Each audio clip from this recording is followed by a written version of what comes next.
Hello everyone and welcome back to my channel. So if you're new to this channel और आपने इस channel को अब तक सब्सक्राइब नहीं करा, इस चैनल को जल्दी से सब्सक्राइब कर देंगे और इस वीडियो को लाइक भी कर देंगे। चलिए, so what we will be doing in today's class. तो आज हम लोग सीखने वाले हैं what is electric flux, ठीक है। तो आज की class is completely around the electric flux. इस वीडियो में हम लोग देखेंगे कि इलेक्ट्रिक फ्लक्स क्या होता है और what is the physical meaning of this, right. ये इलेक्ट्रिक फ्लक्स क्या चीज है, दिस इज समथिंग जो हमने अब तक नहीं पढ़ा, राइट। इलेक्ट्रिक फील्ड, ये सारी चीजें हम लोग जो है वो 9th 10th में करके आए थे कि हाँ, हमने देखा था कि अच्छा इलेक्ट्रिक फोर्स होता है जिसे हम इलेक्ट्रोस्टैटिक फोर्स बोलते बोलते हैं, then there is this electric field. But this is a completely new term, right. Electric flux, ये तो हमने पहले कभी भी नहीं सुना, राइट। तो चलिए हम लोग आज सीखेंगे कि इलेक्ट्रिक फ्लक्स क्या होता है। So for that we should know what is an area vector, ठीक है। Now this is also something new because हम लोगों को यही लगता था कि area is a scalar quantity, right. हम लोग बोलते हैं that I have a rectangular plane, मेरे पास एक रेक्टेंगुलर प्लेन है जो कि बहुत सुंदर बना है। Just a second. Yeah. So I have a rectangular plane like this. Okay, मेरे पास एक rectangular plane है जिसका मैं बोलती हूँ अगर लेंथ 2 सेंटीमीटर है, ब्रेथ 3 सेंटीमीटर है, तो इसका जो एरिया होता है, मैम हमने पढ़ा है लेंथ इंटू ब्रेथ होता है which is equal to 2 into 3 is equal to 6 centimetre square, क्योंकि हमने ये दोनों जो है वो सेंटीमीटर में लिए थे।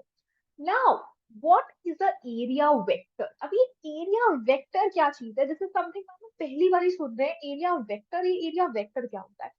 सो in reality what happens is that area is not a scalar quantity but actually it is a vector quantity, ठीक है। तो अब तक जो भी पढ़ा था ना कि मैम एरिया तो एक स्केलर क्वांटिटी है, no, area is actually a vector quantity which also has a direction, ठीक है।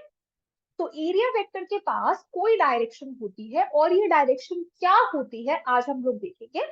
तो suppose I have a rectangular plane like this, तो मैम इसका वेक्टर क्या हुआ, इसका डायरेक्शन क्या हुआ। ये वेक्टर होगा तो इसके पास कोई डायरेक्शन होनी चाहिए, इसकी डायरेक्शन क्या होगी। तो वो डायरेक्शन होती है a perpendicular drawn on the surface. तो अगर मैं इस सरफेस के ऊपर एक परपेंडिकुलर ड्रॉ करूं, a normal to the surface, a perpendicular to the surface, that is the direction of the area vector. So what is the direction of the area vector? Area vector की direction होती है perpendicular to the surface, ठीक है। क्या होती है, perpendicular to the surface, a normal to the surface is the direction of the area vector. And what is the magnitude? Magnitude is 6 centimetre square over here. तो magnitude जैसे तुम calculate करते ही थे वैसे ही कैलकुलेट करना है, but now you have associated a direction with the area which is the perpendicular to the surface. Okay, so area vector की direction is a perpendicular to the surface. तो हम लोग इस एरिया वेक्टर को लिखते कैसे हैं। अब ये एरिया वेक्टर जो है इसको आप एक सरफेस की तरह पढ़ सकते हैं, राइट। एक सरफेस है यहाँ पर, ठीक है, एक सरफेस है, एक सरफेस का ही एरिया होता है, राइट। एक सरफेस का ही एरिया होता है। तो हम लोग एक एरिया वेक्टर को लिखते हैं as S which is for the surface. Then you have the magnitude of the surface with a n cap, where n cap is what? N cap is the direction of the surface which is normal to the surface. तो एक area vector की direction क्या होती है, perpendicular to the surface, a normal to the surface. Okay, that is the direction of the area vector. So this normal is the n cap and you write a area vector as S vector is equal to mod of S n cap. इस तरीके से आप अपने area vector को लिखें, ठीक है ना। This was the pre requisite for understanding what is electric flux, ठीक है। अब क्यों एरिया वेक्टर इंपॉर्टेंट था वो हम लोग देखेंगे जब हम लोग इलेक्ट्रिक फ्लक्स की डेफिनेशन लिखेंगे। तो चलो let us see what is electric flux. So electric flux is actually linked to a surface, ठीक है। Electric flux is linked to a surface. आपका जो इलेक्ट्रिक फ्लक्स है वो आप हमेशा किसी एक सरफेस के लिए निकालते हैं कि मैम उस सरफेस में से कितनी number of electric field lines pass कर रही हैं, that is the electric flux. तो अगर मैं बोलूं मेरे पास ये एक सरफेस है और यहाँ से इलेक्ट्रिक फील्ड लाइंस पास कर रही हैं, तो मैम कितनी इलेक्ट्रिक फील्ड लाइंस पास कर रही हैं, that is the electric flux linked to that surface. ठीक है, that is the electric flux linked to that surface. So electric flux linked to a surface or with a surface is defined as the number of electric field lines that crosses a particular area normally। ठीक है, normally का क्या मतलब है, normally का ये मतलब है कि जो आपकी इलेक्ट्रिक फील्ड लाइंस है उसमें से कितनी इलेक्ट्रिक फील्ड लाइंस जो हैं वो परपेंडिकुलर है सरफेस से। ठीक है, आई हैव दिस सरफेस, मुझे देखना है इस सरफेस से कितनी number of electric field lines pass कर रही है, कैसे, नॉर्मली परपेंडिकुलरली। तो अगर electric field lines normally pass कर रही है मतलब वो सरफेस से क्या है, सरफेस से परपेंडिकुलर है, और एरिया वेक्टर क्या है सरफेस का, this is the area vector n cap. तो इसका मतलब the electric field lines should be parallel to the area vector, the electric field lines should be parallel to the area vector and perpendicular to the surface, surface से perpendicular parallel to the area. ठीक है, ये भी बोल सकती हूँ मैं perpendicular to the surface, या फिर ये बोल सकती थी it is parallel to the area vector, the electric field lines which are passing parallel to the area vector और perpendicular to the surface. Fine, चलो मैथमेटिकली कैसे डिफाइन करेंगे। Now this was the meaning, right, this was the meaning कि electric flux क्या है, कि कितनी number of electric field lines जो है वो एक सरफेस से पास कर रही है। ऑब्वियस सी बात है, अगर ज्यादा करेंगी तो ज्यादा इलेक्ट्रिक फ्लक्स है, कम करेंगी तो कम है electric flux, that is the meaning. But ma'am इसको हम लोग कैलकुलेट कैसे करेंगे, हाउ वी विल कैलकुलेट। अब मैं फिजिकली तो एक एक इलेक्ट्रिक फील्ड लाइन को जाके नहीं देख सकता ना, गिन नहीं सकता इलेक्ट्रिक फील्ड लाइंस को। So how we will mathematically calculated कि मैं इलेक्ट्रिक फ्लक्स को मैम कैसे एक नंबर से डिनोट कर सकता हूँ, करूंगा, तो वो हम लोग कैसे देखेंगे। तो हम लोग देखते हैं मैथमेटिकली हम लोग इलेक्ट्रिक फ्लक्स को कैसे निकाल सकते हैं। सो मैथमेटिकली जो आपका इलेक्ट्रिक फ्लक्स है that is electric flux is the product of the component of the electric field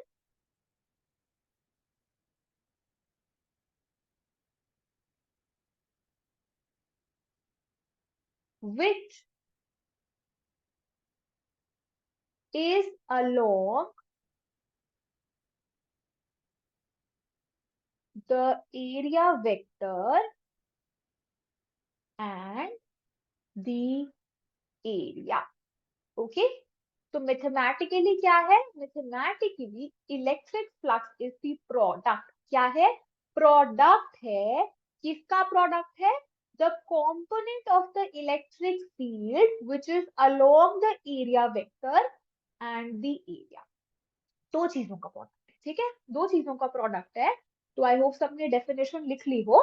तो देखो अब सब बच्चे देखेंगे, if this is the surface, अगर ये मेरे पास एक सरफेस है, if this is the surface and तुम्हारा जो इलेक्ट्रिक फील्ड है that is passing through the surface, electric field जो है वो इस सरफेस से पास हो रहा है, एंड ये जो सरफेस है यहाँ पर इसका एरिया वेक्टर कैसे है, इसका एरिया वेक्टर है n cap, this is the area vector n cap. और जो इलेक्ट्रिक फील्ड लाइंस हैं they are making an angle theta with the area vector. अगर आपकी जो इलेक्ट्रिक फील्ड लाइंस है, ये जो इलेक्ट्रिक फील्ड लाइंस है, if they are making a theta angle with what, with the area vector of the surface, then the electric flux is defined as, so now this electric flux is denoted as a phi, ठीक है, as phi. psi आप जो है वो use करेंगे electric flux को denote करने के लिए. तो आपका जो इलेक्ट्रिक फ्लक्स है phi, that is the product of, हमने क्या बोला, the component of the electric field which is along the area vector. तो अगर मेरा electric field vector is making a theta angle with the area vector, then which component of the electric field is along the area vector? E cos theta, right? What is the component? Electric field का कौन सा component है n cap के along? It will be E cos theta. So the phi is product of two things. It is the product of E cos theta and it is the product of the area of the surface. And what is the area of the surface? We say that इस surface का area जो है वो capital A है. So we have E cos theta into A, right? That is the flux. Now this can be written as, इसको आप कैसे लिख सकते हैं? आप इसको लिख सकते हैं, it is actually the dot product of E into A. This is actually the dot product of E into A, या फिर आप क्या लिख सकते हैं, E dot S, क्योंकि हम लोग एरिया को कैसे डिनोट कर रहे थे? We were denoting the area by a S vector, तो आप इसको लिख सकते हैं E dot S. तो A की जगह आप अगर इसको यहीं पर ठीक कर लो कि ये A की जगह हम लोग S ले लेते हैं, ठीक है. सरफेस एरिया को हम लोग किससे ले रहे हैं? S से ले रहे हैं. तो ये यहाँ पर S हो जाएगा आपके पास, और यहाँ पर भी आप क्या कर लो, E डॉट S लिख लो. Let's go with the notations जो हर जगह यूज होती है, right. So we have electric flux which is the dot product of E and S, ठीक है. So mathematically जो आपका इलेक्ट्रिक फ्लक्स है वो क्या है? That is the dot product of the electric field and the surface area vector. Fine, इन दोनों का डॉट प्रोडक्ट है. अगर इलेक्ट्रिक फ्लक्स इन दोनों का डॉट प्रोडक्ट है तो आप क्या करोगे? आप देखोगे कि मैम ये इलेक्ट्रिक फ्लक्स तो क्या है? Is it a scalar quantity और is it a vector quantity? Ma'am it is definitely a scalar quantity, है ना. It is a scalar quantity. How do we know it is a scalar quantity? Because the electric flux is defined as the dot product between two vectors. It is a scalar product between two vectors.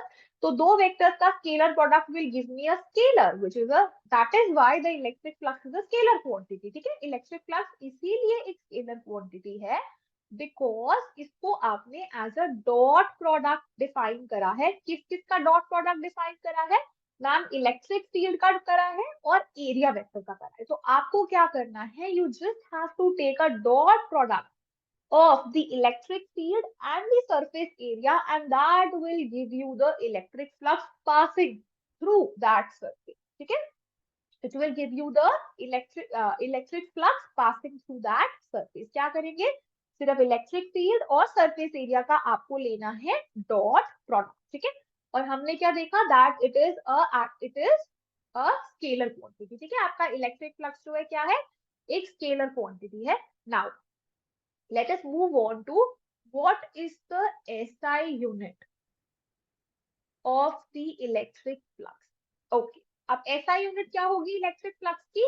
मुझे पता है कि अगर मुझे electric flux की SI unit निकालनी है तो इलेक्ट्रिक फील्ड की SI यूनिट क्या होती है?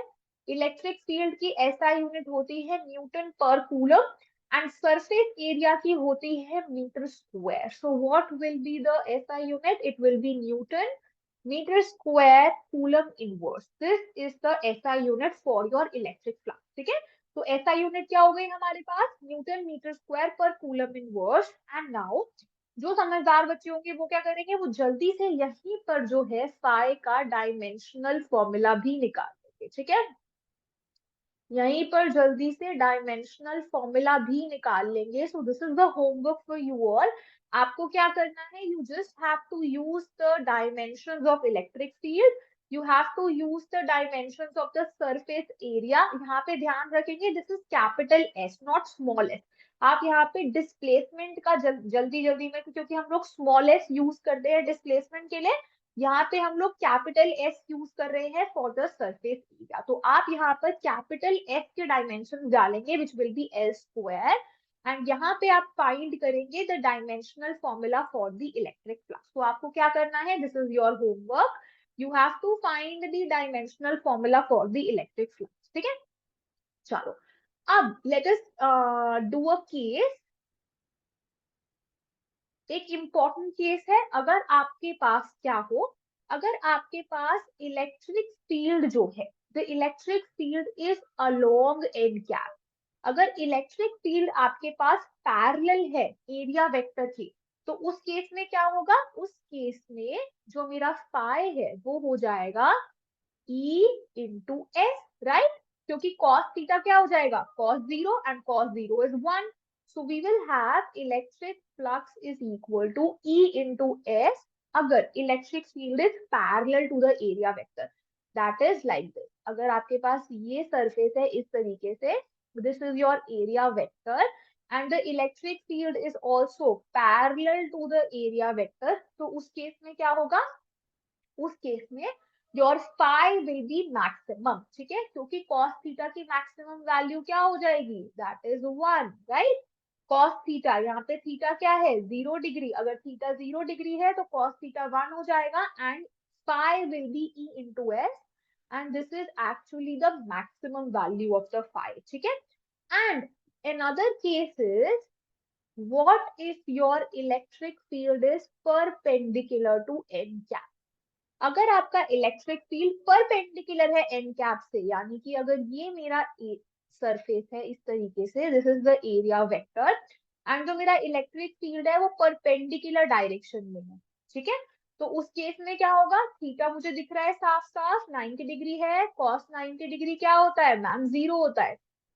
सो what will be the electric flux, the electric flux will be 0। ठीक है, the electric flux will be 0। So the electric flux associated with that surface will be 0 if the electric field is perpendicular to the area vector. Fine. These were some important cases.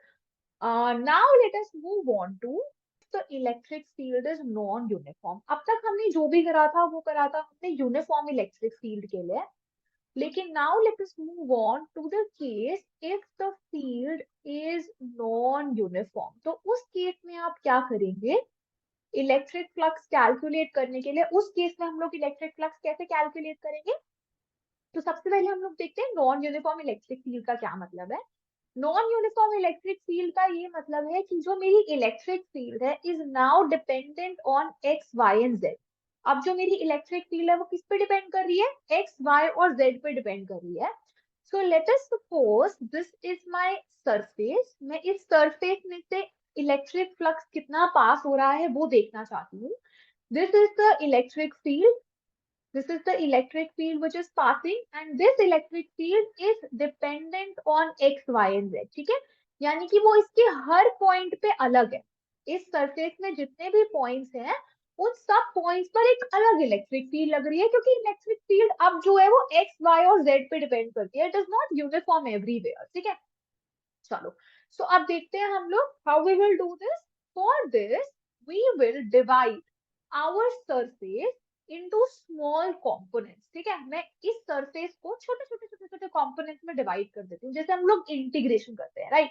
हम लोग क्या करते हैं, हम लोग surface को छोटे छोटे एलिमेंट्स में डिवाइड कर देते हैं। तो मैं क्या करूंगी, मैं इसको छोटे छोटे एलिमेंट्स में डिवाइड कर रही हूँ, तो मैं बोलती हूँ मैंने एक छोटा सा एलिमेंट ले लिया इसके ऊपर डी। ठीक है, मैंने एक छोटा सा सरफेस एलिमेंट ले लिया ds, और इस ds के ऊपर एरिया वेक्टर किस तरीके से है, एरिया वेक्टर n कैप है, इस ds एलिमेंट का area vector is n cap, और ये जो इलेक्ट्रिक फील्ड है that is making an angle theta with the n cap. तो मैं क्या करूंगी, मैं देखूंगी that the electric flux passing through ds surface element is equal to d phi. ठीक है, मैंने क्या बोला, इलेक्ट्रिक फ्लक्स जो इस छोटे से एरिया एलिमेंट में से पास कर रहा है उसको मैंने बोला d5 एंड ये जो d5 है this will be what? This will be equal to E, right? This will be equal to E. Then what is the area? Area is ds and what is angle? Angle is theta. So it is the product of electric field and the surface area. ठीक है, और surface area हमने किसका लिया? छोटा सा element जो लिया था उसका लिया. This is my d5. ठीक है, तो d5 एक्चुअल में क्या है? It is the scalar product of E and ds. That is the scalar product. Electric flux is the scalar product of E and ds. अब ये जो d5 आया है मेरे पास E डॉट ds, इससे मुझे पूरे सरफेस का इलेक्ट्रिक फ्लक्स कैलकुलेट करना है. ठीक है, मुझे इस छोटे से d5 को जो मैंने निकाला है इसको यूज करके मुझे पूरी सरफेस का इलेक्ट्रिक फ्लक्स कैलकुलेट करना है. सो what will I do? I will integrate. ठीक है, तो अगर मुझे देखना है flux through the entire surface, flux through the entire surface and I call it phi, that is integration of d phi. ठीक है, क्या कर रही हूं मैं? इंटीग्रेट कर रही हूँ d phi and the integration is over the complete surface. ठीक है, over the entire surface. तो मैं इंटीग्रेशन जो कर रही हूँ पूरी सरफेस पे कर रही हूँ, ओवर द एंटायर सरफेस कर रही हूँ. So phi is equal to integration of d phi and that will be equal to integration of E dot ds and I am doing the integration over the complete surface. So that is why I have put a circle on the integration, that it is telling me कि मैं क्या कर रही हूँ? I am integrating over the complete surface, over the entire surface. So that is why I put a circle on my integration symbol. ठीक है, so that means for the non-uniform electric field, अगर आपके पास non uniform electric field है उस case में आप क्या करेंगे? उस केस में आप ऐसे नहीं करेंगे कि ई डॉट ए कर दिया एंड आपने इलेक्ट्रिक फ्लक्स निकाल दिया. नो, आपको क्या करना पड़ेगा? You would have to take help of integration और आप क्या करेंगे? फाई को कैलकुलेट करेंगे using the formula that phi is equal to integration of E dot d S. और ये हम करना सीखेंगे. ठीक है, डरना नहीं है कि यहाँ पे ds बैठा है, हमने तो सीखी ही नहीं है इस तरह की इंटीग्रेशन. तो डरना नहीं है. We will do these kinds of integrations in the coming videos. तो phi is equal to integration of E dot ds. ठीक है, for the non uniform field आप कैसे करेंगे calculate? We will take help of this integration formula and this is the electric flux. ठीक है, सो ये आप इलेक्ट्रिक फ्लक्स जो है वो इस तरीके से समझ सकते हैं. Now let us move on to a question. ठीक है, a question, a very simple question and then इसके बाद in the next video we'll start with the Gauss law. ठीक है, तो अब हम लोग एक न्यूमेरिकल देख लेते हैं क्योंकि कई बार न्यूमेरिकल्स आ जाते हैं सिंपल इलेक्ट्रिक फ्लक्स निकालने के फॉर द यूनिफॉर्म फील्ड. तो हम लोग जो क्वेश्चन करने वाले हैं वो यूनिफॉर्म फील्ड का करने वाले हैं. सो अगर आपको इलेक्ट्रिक फील्ड गिवन है, if the electric field is given to you, it is 6i cap plus 3j cap plus 4k cap. ठीक है, आपको इलेक्ट्रिक फील्ड गिवन है. You have to calculate the electric flux through a surface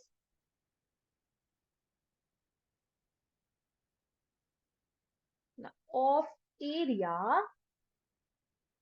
20 units in the YZ plane. ठीक है, चलो तो आपको क्या करना है? You have to calculate the electric flux through a surface of area 20 units in the YZ plane and आपको electric field given है. ठीक है, तो देखिए अब हम लोग क्या करेंगे? सबसे पहले हम लोग एक्स वाई जेड अपने कार्टेशियन कोऑर्डिनेट्स को ड्रॉ कर लेते हैं. So this is X, this is Y and this is Z. ठीक है, मैंने अपने तीनों कार्टेशियन कोऑर्डिनेट्स को ड्रॉ कर लिया. अब मुझे पता है कि जो मेरा एरिया है that is in the Y Z plane. ठीक है, तो ये मेरा वाई जेड प्लेन हो गया. ठीक है, इसमें मुझे एक एरिया गिवन है इस तरीके से और इसका जो एरिया है एस मुझे कितना गिवन है? 20 यूनिट्स गिवन है.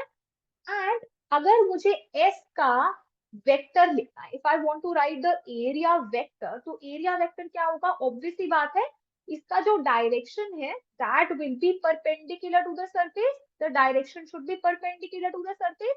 तो इस वाई जेड प्लेन के परपेंडिकुलर कौन सी डायरेक्शन है, वाई जेड प्लेन के परपेंडिकुलर डायरेक्शन है X cap, I cap, right, आप इसको एक्स कैप बोल सकते हो, आई कैप बोल सकते हो। तो the direction which is perpendicular to the surface is I cap. ठीक है, so we have the S vector, मेरे पास एस वेक्टर है। अब मुझे इलेक्ट्रिक फ्लक्स कैलकुलेट करने के लिए सिंपली क्या करना है, I have to do the dot product of E dot S.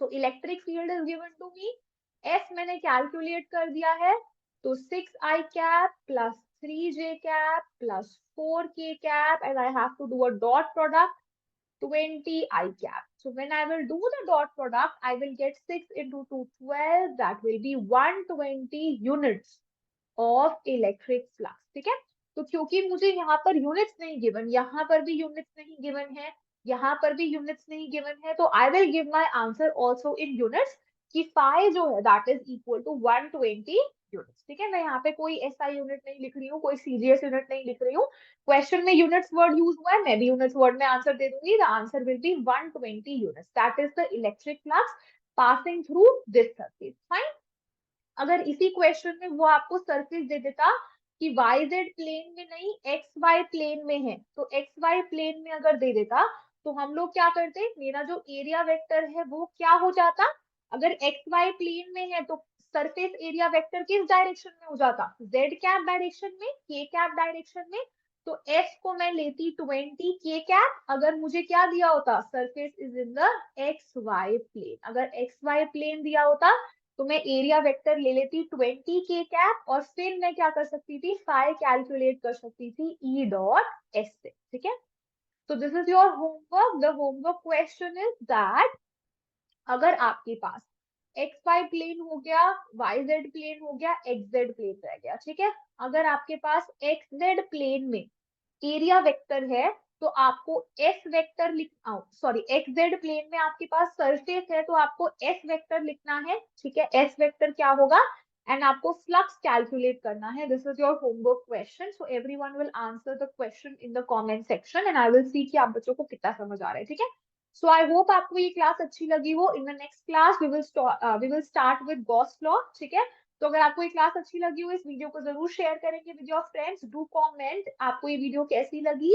And do like this video अगर आपको ये वीडियो बहुत अच्छी लगी हो। And thank you so much for watching, और अगर आपने अब तक मेरे चैनल को सब्सक्राइब नहीं करा तो जल्दी से सब्सक्राइब कर लेंगे। Thank you so much for watching, and I will see you all in the next video. Bye bye, till then.